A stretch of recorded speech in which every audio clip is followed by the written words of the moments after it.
तक सब देखे दिन, इसलिए तो रैप की मैं बाप बना, काम करा दिन रात, जिंदगी बना रहा मुझसे बिना नहीं बिन। कैसे हैं आप सब। सबसे पहले तो आप सभी को नमस्कार, आदाब एंड सत श्री अकाल एंड वेलकम करता हूं आप सभी का व्यूज़ ऑफ व्यू पे, जहां पे कि आपके व्यूज़ बनते हैं हमारे न्यूज़ और इस न्यूज़ से रूबरू होते हैं आप सभी। सो गाइस, आज है 28 अक्टूबर एंड 28 अक्टूबर तक के जितने भी करंट इकोनॉमिक अफेयर्स होंगे उनके बारे में डिस्कस करेंगे एंड ऑल्सो डिस्कस करेंगे बिजनेस अफेयर्स के बारे में भी। 28 अक्टूबर तक की जितने बिजनेस अफेयर्स होंगे उनके बारे में हम डिस्कस करेंगे। सो गाइस, सबसे पहले हम बात करेंगे करंट इकोनॉमिक अफेयर्स के बारे में, फिर हम बात करेंगे 28 अक्टूबर तक की जितने भी बिजनेस अफेयर्स हैं उनके बारे में। ठीक है, तो सबसे पहले जो खबर निकल कर आ रही है 27 अक्टूबर की, वो ये है कि भारत सरकार और एडीबी ने, ये करंट इकोनॉमिक अफेयर्स है, भारत सरकार और एडीबी ने मिल के $4.5 मिलियन के लोन की सहायता मिजोरम के शहर को चलाने में आ रहे परेशानियों को सुलझाने के लिए दिया।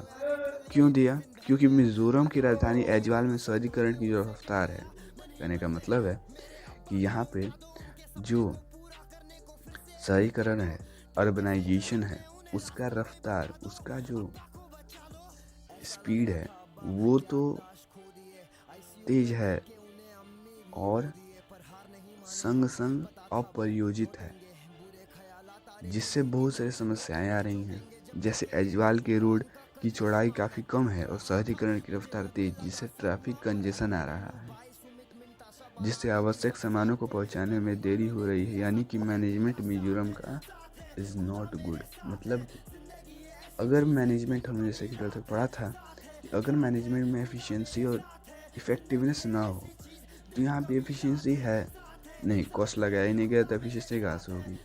इसीलिए तो $4.5 मिलियन का लोन भारत सरकार और एडीबी ने मिलकर सहायता दिया है मिजोरम को, तो ये एफिशिएंसी आ जाएगा। एंड सेकंड बात कि इन सारी चीज़ों से जो हमें रिजल्ट देखने को मिलेगा वो इफ़ेक्टिव होगा, यानी कि इफ़ेक्टिवनेस भी रहेगा। तो ये पहला खबर था रिगार्डिंग आवर इकोनॉमी ऑन 27 अक्टूबर 2021 का। एंड दूसरा खबर की अगर बात करें वो ये है कि एडीबी और एआईआईबी, ये दोनों ही बैंक्स हैं, ठीक है, इन्होंने $2 मिलियन का लोन भारत को दिया कोविड-19 वैक्सीन बाई करने के लिए। यानी कि इन दोनों बैंक्स ने ही $2 बिलियन का लोन भारत को, मतलब कि कोविड-19 वैक्सीन खरीदने के लिए सहायता दिया। ठीक है, तो बात करते हैं एडीबी की। तो एडीबी के जो प्रेसिडेंट हैं, इनका नाम है टेकहीको नाकाओ और जो इसके एमडी है वो है वुचुंग उम। उसका हेडक्वार्टर है फिलीपींस में। फिर से बताता हूँ, एडीबी प्रेसिडेंट टेकहीको नाकाओ एंड इसके एमडी हैं वुचुंग उम और उसका हेडक्वार्टर है फिलीपींस। अगर बात की जाए कि एडीबी का हेडक्वार्टर कहाँ है, तो वो है फिलीपींस में। और इसके पहले टेकहीको नाकाओ से पहले कौन थे, तो मत्सुको आसोकावा। अभी फ़िलहाल में ही टेकहीको नाकाओ आए हैं, सेकेंड टर्म प्रेसिडेंट हैं। ठीक है, उसके बाद अगर बात की जाए एआईआईबी की, तो एआईआईबी सबसे पहले तो ADB Asian development bank. Okay, तो एआईआईबी की बात की जाए तो एआईआईबी का जो हेडक्वार्टर है वो कहाँ है, तो बीजिंग में है। इसके सीईओ कौन है, तो जिन लिक्विन है। और अगर बात की जाए कि इसमें पैसा किसने कितना दिया है, तो एडीबी ने दिया है 1.5 बिलियन, वहीं एआईआईबी ने दिया है 500 million, not billion, 500 million AIIB ने दिया है और 1.5 बिलियन ये एडीबी ने दिया है। कुल मिला कितना होगा, $2 बिलियन होगा। $1.5 बिलियन एडीबी ने और $500 बिलियन मिलियन किसने, एआईआईबी ने, जिससे कि $2 बिलियन हो जा रहा है। तो ये $2 बिलियन कौन दे रहा है, एडीबी और आईआईबी ने सहायता दी है भारत को कि वो कोविड-19 वैक्सीन खरीद ले।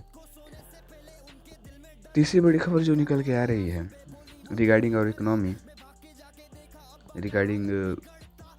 इकोनॉमी इज दैट कि इंडियन पोस्ट पेमेंट बैंक और HDFC बैंक ने हाथ मिला लिया है होम लोन देने के लिए। ठीक है, कहने का मतलब है कि इन दोनों ने ही हाथ मिलाया है, लेकिन यहाँ पे जो अधिक हाथ मिलाना जो चाह रहा है वो कौन है? HDFC बैंक है। Because Indian post payment bank को इसकी क्या ज़रूरत है? HDFC bank home loan provide करता है, इस वजह से HDFC बैंक ने इंडियन पोस्ट पेमेंट बैंक के साथ हाथ मिला लिया है। और किस लिए मिलाया है? होम लोन देने के लिए, ताकि उन लोगों का भी सपना सच हो जो कि अपना घर चाहते हैं। यानी कि ये एक तरीके से डिजिटलाइज्ड वे होगा होम लोन प्रोवाइड करने का। ठीक है, क्योंकि इंडियन पोस्ट पेमेंट बैंक का वही चीज़ है, मतलब कि डिजिटलाइज करता है किसी भी चीज़ को। तो अब होम लोन को भी डिजिटलाइज होगा, ताकि उन लोग तो भी ये सुविधा पहुंच सके जिनका एक सपना होता है अपने घर का। ठीक है, तो ये इंडियन पोस्ट पेमेंट बैंक और HDFC बैंक ने हाथ मिला लिया है होम लोन देने के लिए। अगर बात की जाए कि HDFC बैंक का हेडक्वार्टर कहाँ है, तो इसका हेडक्वार्टर है मुंबई में, और इसके MD एंड CEO हैं शशिधर जगदीशन। इसके जो MD एंड CEO हैं HDFC बैंक के, वो कौन है? शशिधर जगदीशन।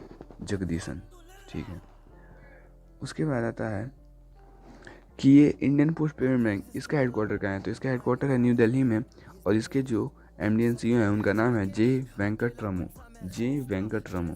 ओके, अब आ जाते हैं हम लोग बिजनेस अफेयर्स में। तो बिजनेस अफेयर से रिलेटेड जितने भी करंट इकोनॉमिक अफेयर्स होंगे, जितने भी अफेयर्स होंगे कंपनी से रिलेटेड, उनके बारे में हम लोग डिस्कस करेंगे 27 अक्टूबर से लेकर 28 अक्टूबर तक के जितने भी current economic affairs business affairs बन सकेंगे, उनके बारे में डिस्कस करेंगे। तो सबसे पहले जो निकल के आता है बिजनेस अफेयर से रिलेटेड वो ये है कि आशा किया जा रहा है कि जो अमेजॉन ये विनर हो जाएगा डिजिटल एड के क्षेत्र में। पहले तो अब फेसबुक को हराया, स्नैप को हराया, and now it's time when he triumph over Apple. सोचिए, एप्पल से भी ऊपर जाने का दिख रहा है कि एप्पल का जो ऐड चल रहा है उससे भी तेजी से ऐड चलेगा किसका? अमेजॉन का। चलने वाला नहीं है, चल रहा है। यानी कहने का मतलब ये है कि डिजिटल ऐड से मिलने वाला पैसा अमेजॉन को अधिक मिलने वाला है। मतलब कि रेवेन्यू जो एप्पल को मिलता है, एप्पल को मिला है, उससे ज़्यादा अमेजॉन को मिलेगा। जितना रेवेन्यू एप्पल का है ऐड से, उससे ज़्यादा रेवेन्यू अमेजॉन का होने वाला है ऐड से। और इस वजह से देखने को मिल सकता है कि जो अमेजॉन है ये डिजिटल ऐड के क्षेत्र में मतलब कि विनर देखने को मिल सकता है कि विनर हो जाएगा in the area of digital advertisement. Okay, अगर बात की जाए कि एप्पल के MD एंड CEO कौन है, तो ये है टिम कुक। और वहीं अगर बात की जाए कि अमेजॉन के MD एंड CEO कौन है, तो ये है एंडी जेसी।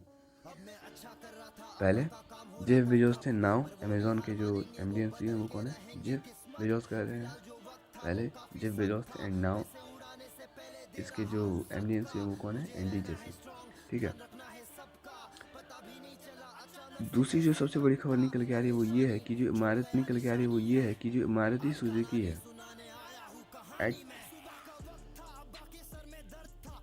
नकल करने का बहाना या नकल करने का इनका जो हादसा हो गया है वो ये है। इनका ऐसा क्या हो गया, बेचारे का स्ट्रेस होता ही नहीं है, तो हम लोग क्या कर सकते हैं। तो ये चीज़ है कि मारुति सुजुकी अब 2025 के बाद EVs लॉन्च करेगा। अब थोड़ा इस पे लॉजिक हम लोग को देना है, बिजनेस स्टडी के कॉन्सेप्ट हमें निकल के देखने को मिल सकता है। वो ये है, दो जगह अभी मैं 2 फेस पढ़ूंगा, इन दोनों में आपको बिजनेस स्टडी का कॉन्सेप्ट देखने को मिलेगा। ये तो बिजनेस इन्वायरमेंट का कॉन्सेप्ट है। वैसे देखिए, तो मारुति सुजुकी के जो चेयरमैन कौन है इनके? चेयरमैन है RC भार्गव। तो ये RC भार्गव का कहना है, और इसके जो CEO है मारुति सुजुकी इंडिया के केनिची आहुकावा। क्या नाम है? केनिची आहुकावा। ठीक है, तो मारुति सुजुकी इंडिया के ये CEO हैं, और चेयरमैन का ये ऐसा कहना है कि हम 2025 के बाद EVs लॉन्च करेंगे। ठीक है, अभी क्यों नहीं लॉन्च करेगा? देखिए, because during current time fuel के जो प्राइसेस हैं वो अब जा रहे हैं, मतलब कि अभी देख रहे हो कि बहुत ज़्यादा ये जो पेट्रोल डीजल महंगा है। दैट्स वाई ये बिजनेस इन्वायरमेंट का कॉन्सेप्ट है कि जब कोई चीज़ महंगा होता है तो हम उसको हम लोग क्या नहीं कर सकते हैं, सेल नहीं कर सकते हैं।